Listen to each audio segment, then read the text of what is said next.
Hello friends, আমি চলে এসেছি কার্তিক নতুন ইউটিউব চ্যানেল টু সাইড কিচেনে। আগে একটা নতুন রেসিপি নিয়ে আজকে রেসিপি হচ্ছে ঝিঙে আলু দিয়ে মাছের একটা পাতলা ঝোল। সেটা বানাতে কী কী উপকরণ লাগে আসুন দেখায়। তার আগে একটা কথা বলি, আমার চ্যানেলে যেসব ভিডিও ছাড়া আছে আপনাদের যদি ভালো লেগে থাকে লাইক কমেন্ট শেয়ার করবেন, বেশি বেশি করে শেয়ার করবেন। আমি যদি চাই নতুন হয়ে থাকেন প্লিজ সাবস্ক্রাইব করে দেবেন, নিচে বেল নোটিফিকেশন চালু করে দেবেন যাতে আমার ভিডিও আপনাদের কাছে আগে পৌঁছে। চলুন ঝিঙে আলু দিয়ে মাছ দিয়ে পাতলা ঝোল রেসিপিটা বানাতে কী কী উপকরণ লাগে আসুন দেখায়।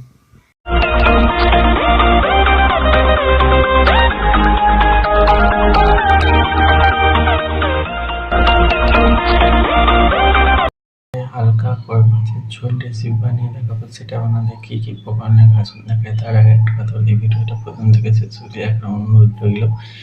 চলুন রেসিপিটা শুরু করি। এখানে মাছে আমি নুন হলুদ মাখিয়ে নিয়েছি। তাহলে চলুন রেসিপিটা শুরু করি।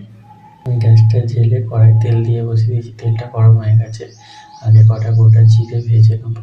জিরে দিয়ে দেবো। জিরেটা ভেজে নিয়েছি, তুলে নেবো। তুলে নিয়েছি, মাছগুলো ভেজে নেবো। মাছগুলো দিয়ে লাল করে ভেজে নেবো। মাছটা ভেজে নিয়েছি, তুলে নেবো। ওই তেলের পর কেটে রাখা আলু দিয়ে দেবো। আলু দিয়ে দিয়েছি, হলুদ দিয়ে দেবো, নুন দিয়ে দেবো। আলুটাকে ভেজে নেবো। আলুগুলো ভেজে নিয়েছি, তুলে নেবো। আলুগুলো ভেজে তুলে নিয়েছি, এর মধ্যে জল দিয়ে দিয়েছি। এবার এর মধ্যে হলুদ দিয়ে দেবো একটু। চিড়ে রাখা 4-5টা কাঁচা লঙ্কা দিয়ে দেবো। জলটাকে ভালো করে ফুটিয়ে নেবো।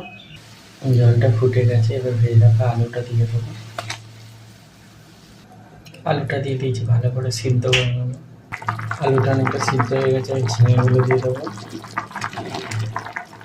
ঝিঙেগুলো দিয়ে দিয়েছে, ভালো করে ফুটিয়ে সিদ্ধ করে নেবো আলু আর ঝিঙে। আলু সিদ্ধ হয়ে গেছে, এটা নামিয়ে নেবো। কড়াই একটু তেল দিয়ে দিয়েছি, দুটো শুকনো লঙ্কা দিয়ে দেবো। ভেজে রাখা জিরেটা দিয়ে দেবো। এবার ঝোলটা ঢেলে দেবো। নেড়ে ছেড়ে নেবো একটু। মাছগুলো দিয়ে দেবো। আলু ভাজার সময় নুন দিয়েছি, আরেকটু নুন দিয়ে দেবো। এখানে আমার ঝিঙে আলু দিয়ে হালকা মাছের ঝোল রেসিপিটা হয়ে গেছে, এটা নামিয়ে নেবো। আলু দিয়ে মাছের ঝোল রেসিপিটা হয়ে গেছে। এই রেসিপিটা যদি আপনাদের ভালো লেগে থাকে লাইক কমেন্ট শেয়ার করবেন, বেশি বেশি করে শেয়ার করবেন। আর প্লিজ সাবস্ক্রাইব করে আমাদের পাশে থাকবেন। চলুন তাহলে দেখা হচ্ছে নেক্সট ভিডিওতে। নিত্য নতুন ভিডিও পাওয়ার জন্য আমাদের চ্যানেলটা অবশ্যই সাবস্ক্রাইব করে আমাদের পাশে থাকবেন। ঝিঙে আলু দিয়ে এরকম হালকা ঝোল বানিয়ে খাবেন গরমে, খুব ভালো লাগবে। চলুন তাহলে দেখা হচ্ছে নেক্সট ভিডিওতে।